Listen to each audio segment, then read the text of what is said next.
Welcome to the virtual edition of Entangled Health. Everyone defines health differently. Nothing exists in isolation, and body, mind, environment, everything is interconnected, everything is entangled.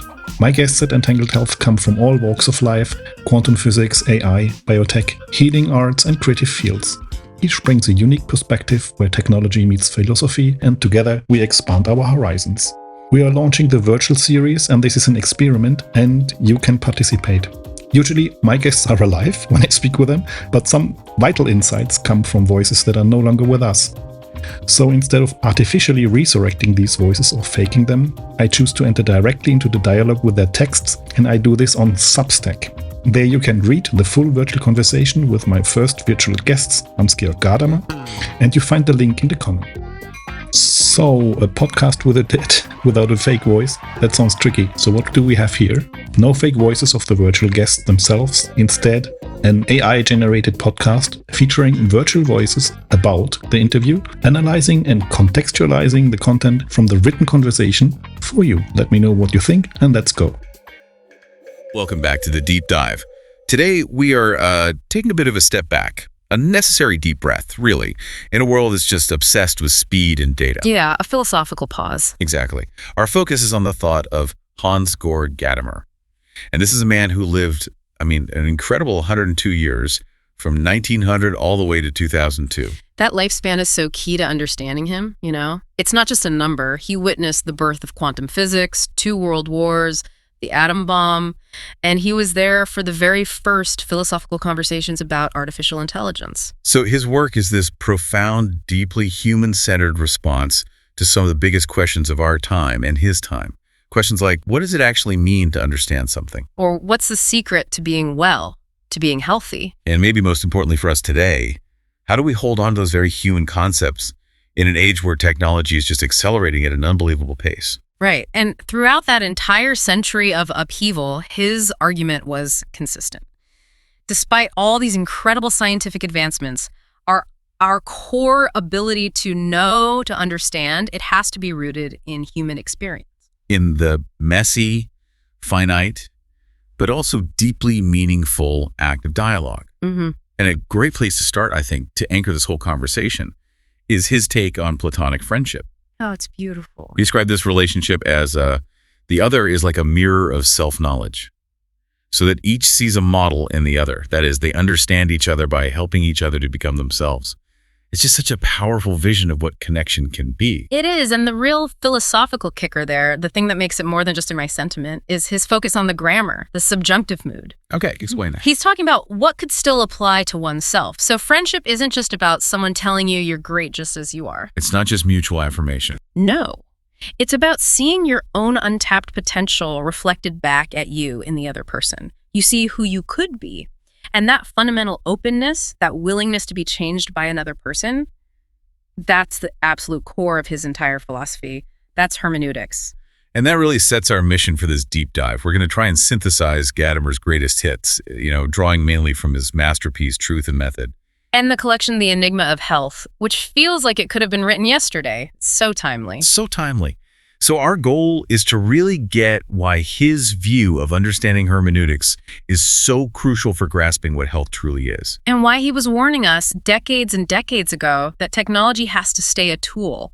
It has to remain subservient to our messy human search for meaning. It can't become the master. His work feels like this urgent counterweight to this modern drive for total control, for calculability. It is. We need to anchor ourselves in his core ideas, hermeneutics and the enigma of health, to even figure out where we stand in this accelerating world, especially with AI challenging our very definitions of knowledge and certainty. Okay, let's unpack this, starting with the basics of understanding. Hermeneutics. Right. So if you hear the word hermeneutics and your eyes immediately glaze over. Which happens to a lot of people. And you think it's just for, stuffy academics or theologians. Let's just reset that right now. Gadamer's definition was simple. It's the art and science of understanding. The art of understanding. The art of it. But, and this is the key, it doesn't just apply to ancient texts or the Bible. It applies to every single human experience. It's what you're doing all day, every single day. I think the best example he gives, the most relatable one, is reading a letter from an old friend. Mm-hmm. You're not just, looking at the words on the page and deciphering the grammar. You're reading it through this entire lens of shared history. The inside jokes, what you know was going on in their life when they wrote it. Right.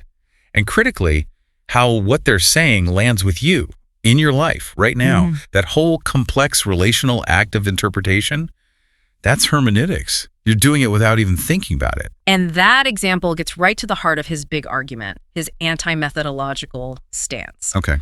Gadamer was really critical of what he saw happening in the human sciences, this attempt to copy the natural sciences, to be just as objective and rigorous. Like trying to make psychology or sociology like physics. Exactly. And he just insisted, understanding is not a matter of method.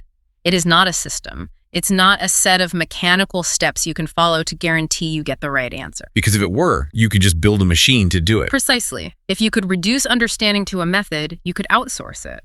But Gadamer says, no, it's an event you have to participate in. It's not an object you can just operate on from a distance. Okay, but that raises a big question, right? If it's not a method, if there aren't objective steps, how do we stop it from just being my opinion versus your opinion? How do you avoid total relativism? Yeah. If my understanding is always shaped by my unique history and biases, how do I know I'm not just making it all up to fit what I already believe? That is the central challenge. And that's why he developed his most famous concept, the fusion of horizons. In German, Horizontverschmelzung.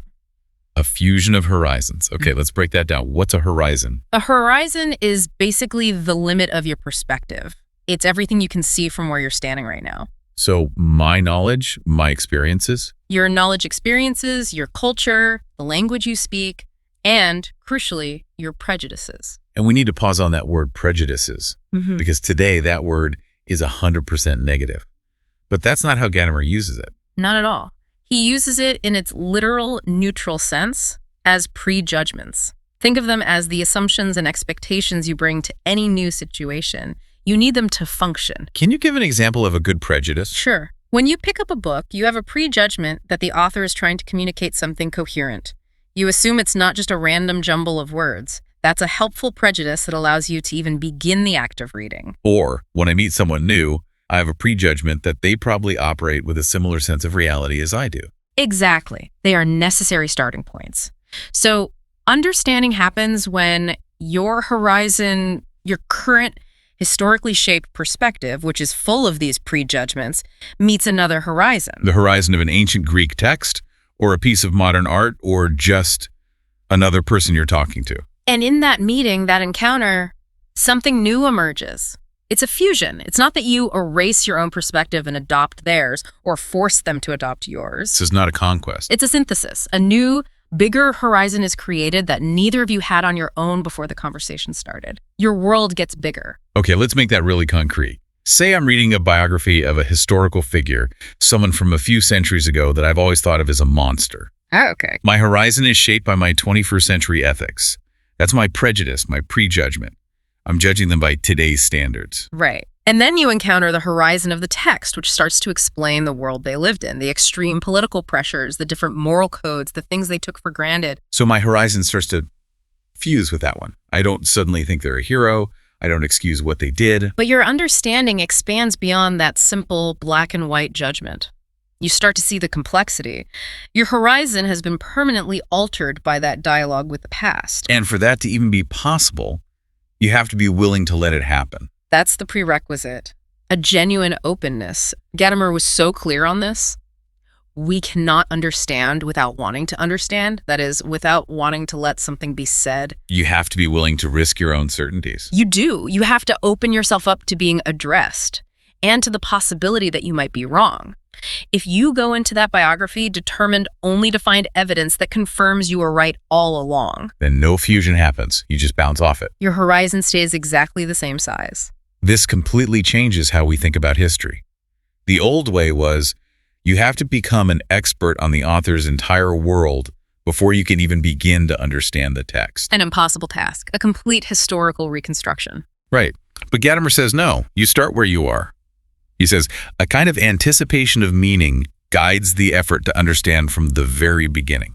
You lean in with your own questions, your own context, and you let the text speak back. You let it correct your initial assumptions. It's a living conversation. So the big takeaway from all this, understanding is never a passive thing. Never. It's active, it's relational, And it's always a bit risky. It requires humility, the willingness to say, maybe I've got this wrong, but also the courage to actually step into that dialogue where your whole worldview might get shaken up. Okay, so let's take that powerful lens of understanding this dynamic dialogical process and turn it towards something really intimate and hard to pin down. Health. Yes, and this is where he brings in this idea of entangled health. What did he mean by entangled? The word itself really resonated with him. It reminded him of his core philosophical belief that, in truth, history does not belong to us, but rather we to it. Okay, what does that mean?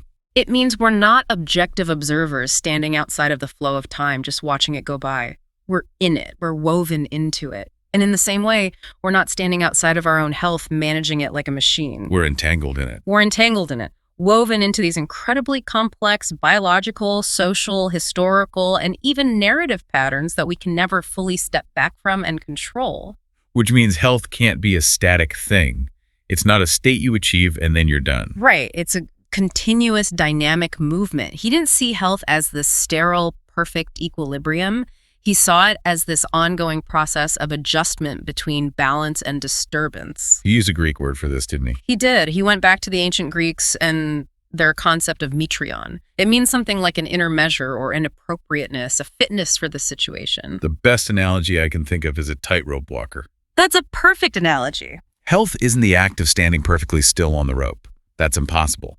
Health is the constant, tiny, almost invisible adjustments you're making to maintain your balance while you keep moving forward. You're always responding. You're never in a state of perfect stasis. You're in a state of dynamic balance. So health, just like understanding, has this dialogical character. It's not something that happens inside you in a vacuum. It's an event that unfolds between you and the world. An event happening amid people, things, shared meanings.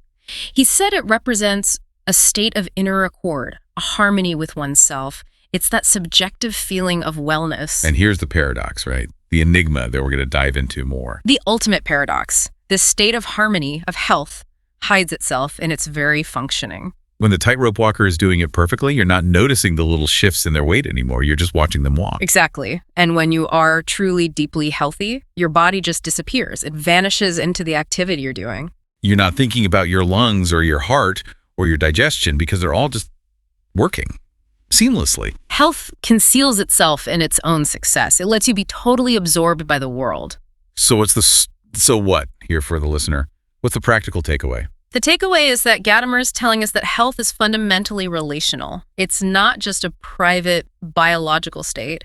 It happens in the spaces between us. It happens wherever existence is woven together, where people respect each other, where there's community. Where we handle life's tangled complexities with dialogue and grace.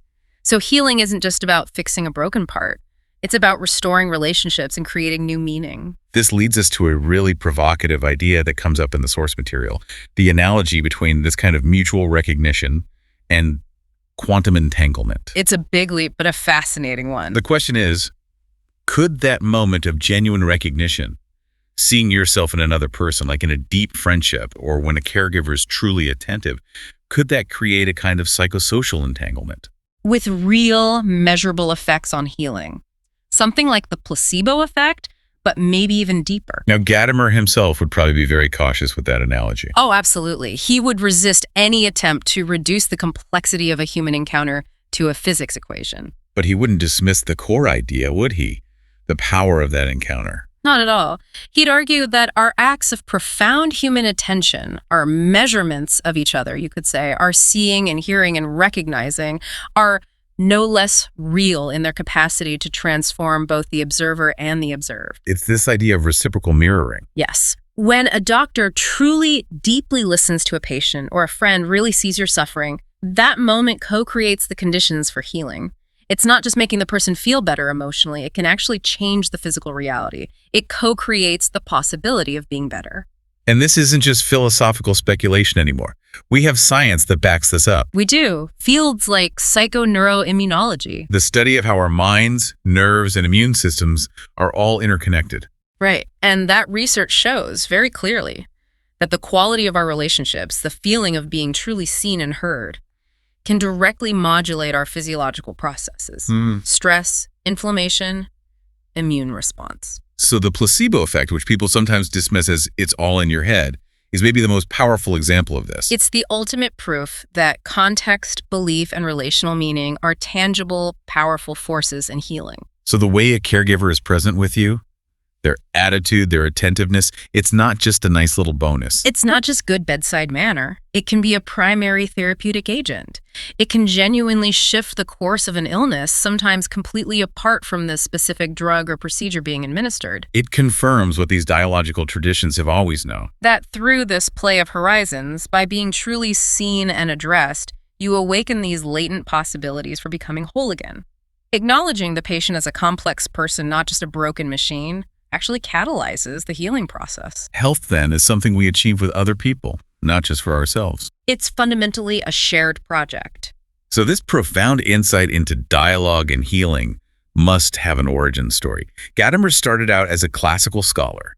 How did he make this huge leap to making understanding a way of being in the world? It really started with his fascination with language. He was just captivated by its power to create these shared worlds, but also how fragile it is, how easily misunderstanding happens. He saw that just translating Greek texts wasn't enough. Right. Traditional philology, with its focus on grammar and syntax, only gets you so far. He realized that translation doesn't solve the problem of meaning, it just restates it in a different language. The fundamental problem remains. And then came the big intellectual collision. His encounter with Martin Heidegger. That changed everything. Heidegger was the one who taught him that understanding isn't some cognitive tool that a detached mind uses on the world. Right. It's not a program you run. It's a fundamental way that humans exist. It's part of our day sign, our being there.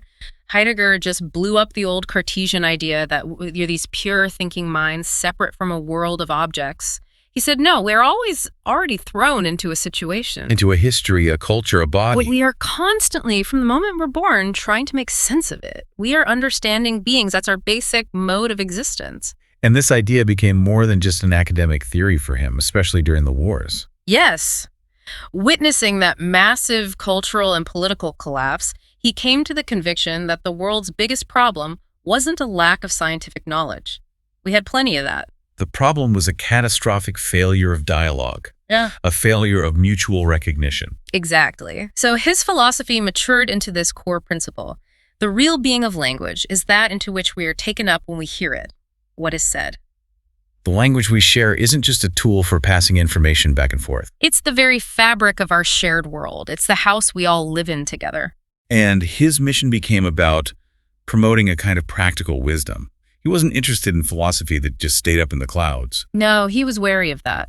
He was committed to what the Greeks called phronesis, practical wisdom. He argued, what man needs is not just the persistent posing of ultimate questions, but the sense of what is feasible, what is possible, what is correct, here and now.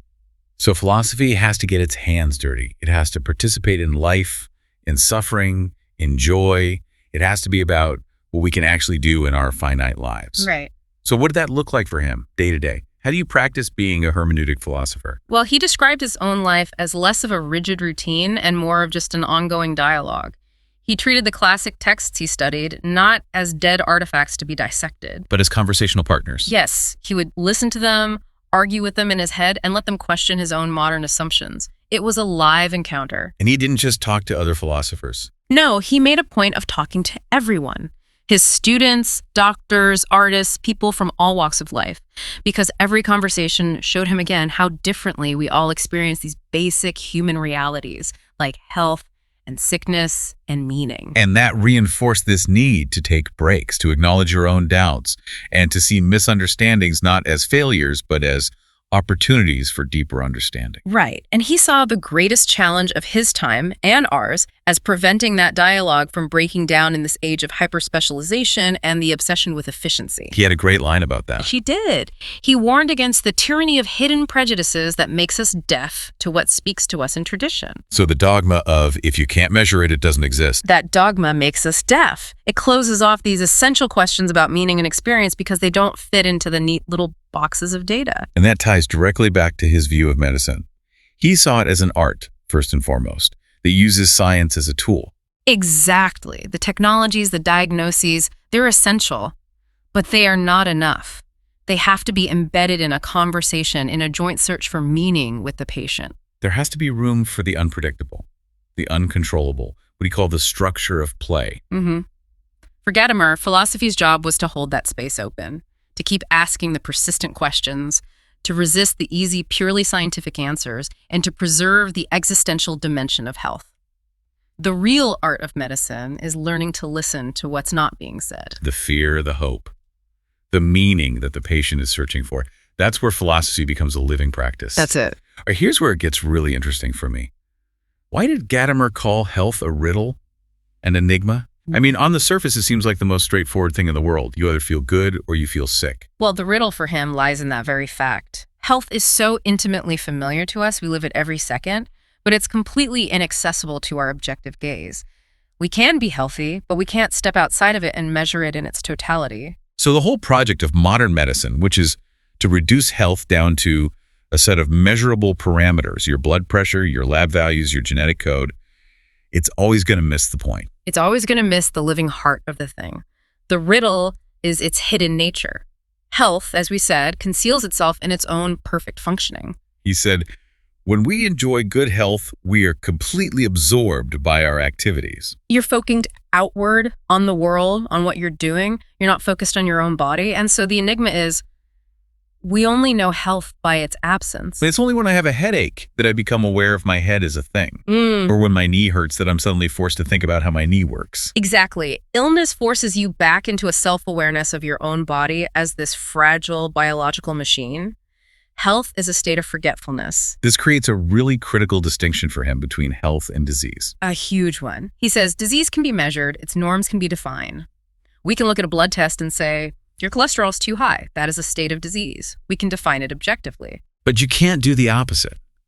You can't look at a set of perfect lab values and say, this person is the definition of healthy. You can't, because health, he says, defies objective scientific methods of measurement.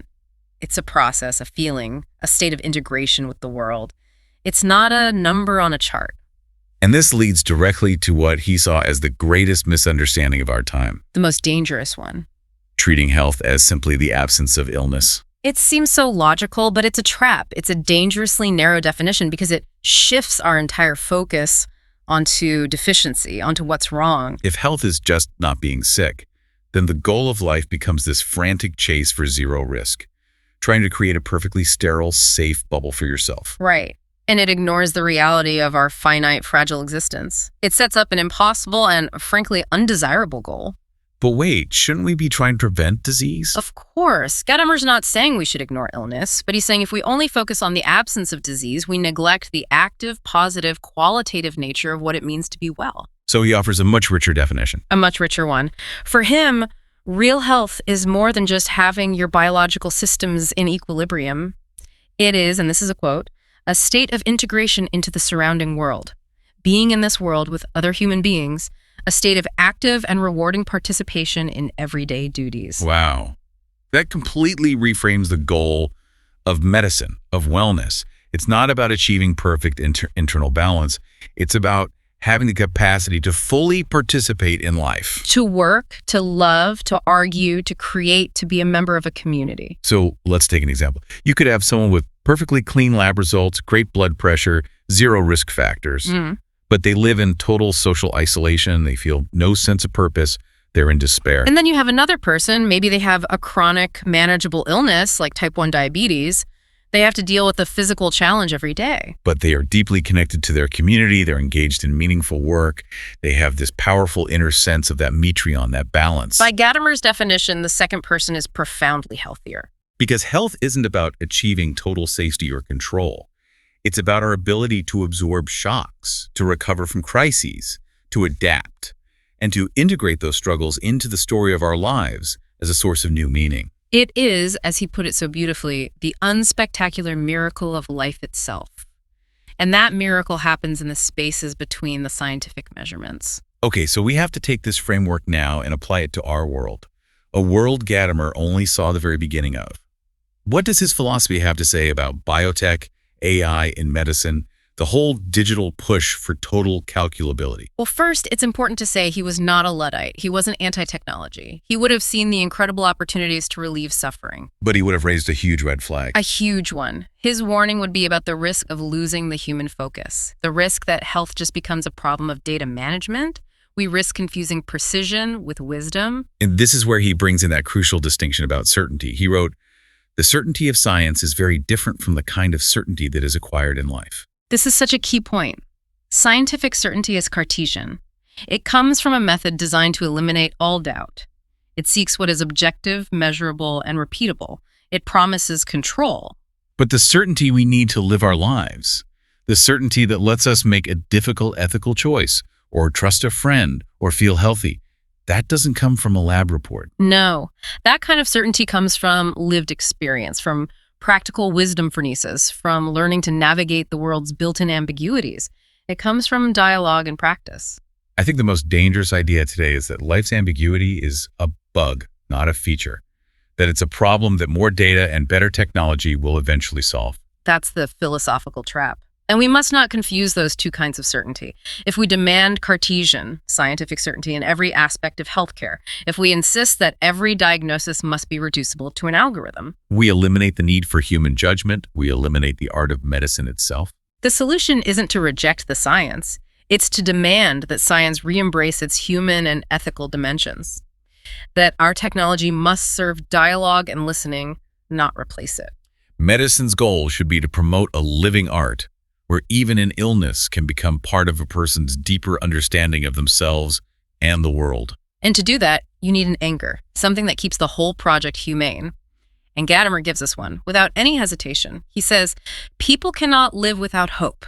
That's the bottom line. That's the non-negotiable human condition that has to guide every scientific inquiry. The quest for certainty must never be allowed to extinguish hope.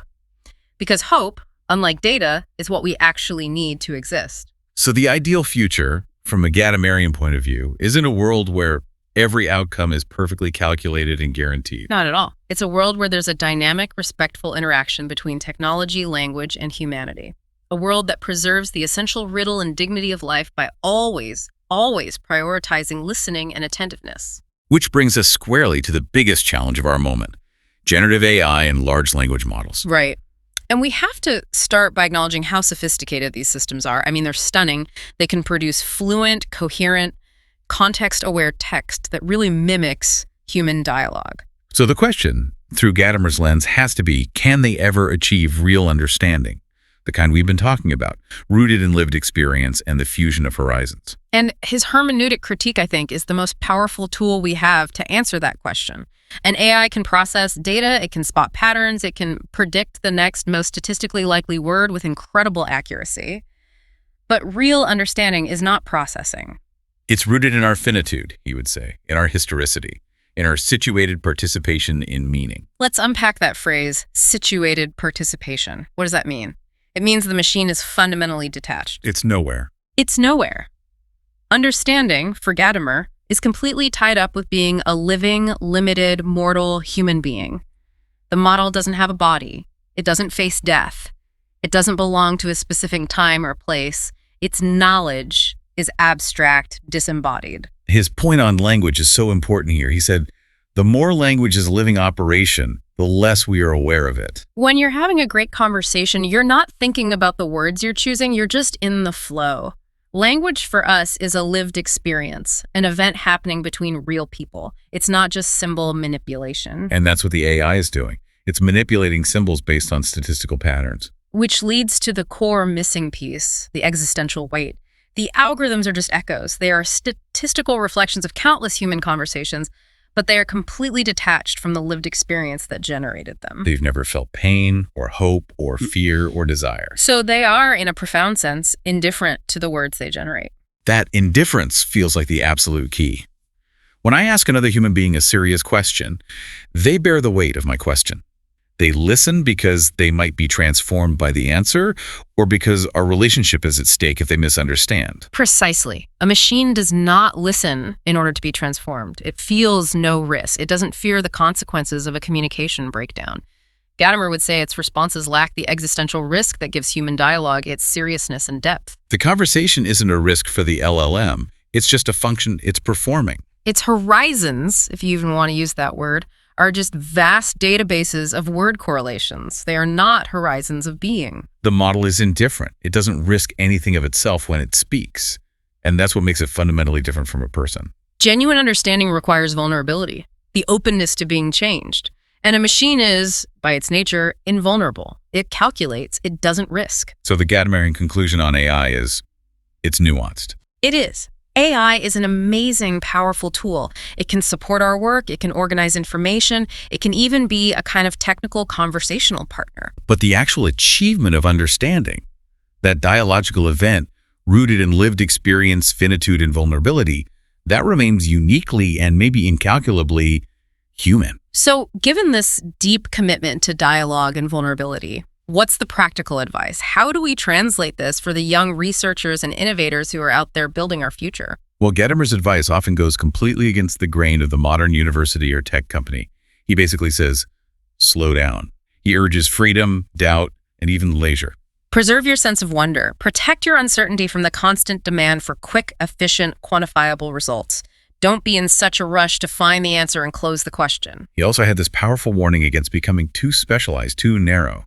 He said, whoever abandons himself to his particularity is ungebildet. Unformed or uneducated. Right. Meaning they've lost the ability to abstract, to see beyond their own little silo.